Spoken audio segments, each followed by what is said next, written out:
ఆదికాండము 6వ అధ్యాయము. నరులు భూమి మీద విస్తరింపనారంభించిన తరువాత కుమార్తెలు వారికి పుట్టినప్పుడు దేవుని కుమారులు నరుల కుమార్తెలు చక్కని వారని చూచి వారందరిలో తమకు మనస్సు వచ్చిన స్త్రీలను వివాహము చేసుకొనిరి. అప్పుడు యెహోవా, నా ఆత్మ నరులతో ఎల్లప్పుడూ వాదించదు. వారు తమ అక్రమ విషయములో నరమాతురులై ఉన్నారు. అయినను వారి దినములు 120 ఏండ్లగునెను. ఆ దినములలో నెఫీలులను వారు భూమి మీద నుండిరి, తరువాతను ఉండిరి. దేవుని కుమారులు నరుల కుమార్తెలతో పోయినప్పుడు వారికి పిల్లలను కనిరి. పూర్వకాలమందు పేరు పొందిన శూరులు వీరే. నరుల చెడుతనము భూమి మీద గొప్పదనియు వారి హృదయము యొక్క తలంపులలోని ఊహ అంతయు ఎల్లప్పుడూ కేవలము చెడ్డదనియు యెహోవా చూచి తాను భూమి మీద నరులను చేసినందుకు యెహోవా సంతాపము నొంది తన హృదయములో నొచ్చుకొనెను. అప్పుడు యెహోవా, నేను సృజించిన నరులతో కూడా జంతువులను, పురుగులను, ఆకాశ పక్ష్యాదులను భూమి మీద నుండకుండా తుడిచివేయుదును. ఏలయనగా నేను వారిని సృష్టించినందుకు సంతాపము నొంది ఉన్నానెను. అయితే నోవహు యెహోవా దృష్టి యందు కృప పొందినవాడాయెను. నోవహు వంశావళి ఇదే.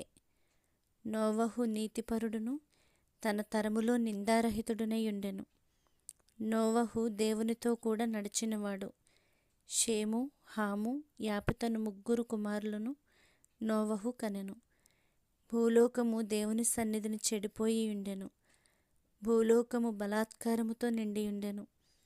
దేవుడు భూలోకమును చూచినప్పుడు అది చెడిపోయి ఉండెను. భూమి మీద సమస్త శరీరులు తమ మార్గమును చెరిపివేసుకొని ఉండిరి.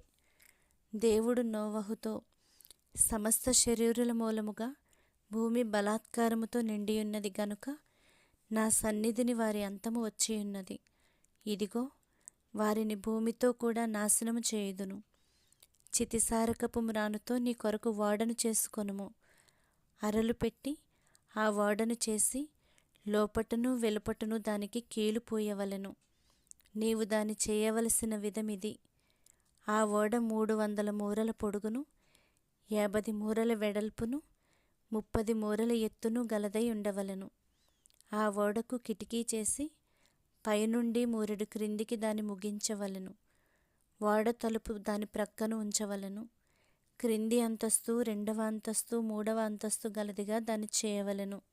ఇదిగో, నేనే జీవవాయువు గల సమస్త శరీరులను ఆకాశము క్రింద నుండకుండా నాశనము చేయుటకు భూమి మీదికి జలప్రవాహము రప్పించుచున్నాను.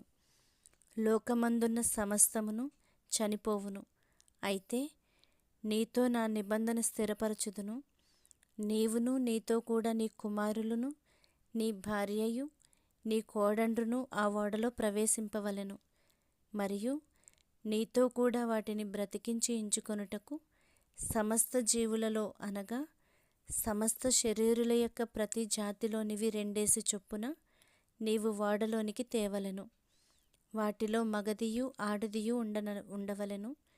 నీవు వాటిని బ్రతికించి ఉంచుకొనుటకై వాటి జాతుల ప్రకారము పక్షులలోను, వాటి జాతుల ప్రకారము జంతువులలోను, వాటి జాతుల ప్రకారము నేలను ప్రాకు వాటన్నిటిలోనూ ప్రతి జాతిలో 2 చొప్పున నీ యొద్దకు అవి వచ్చును.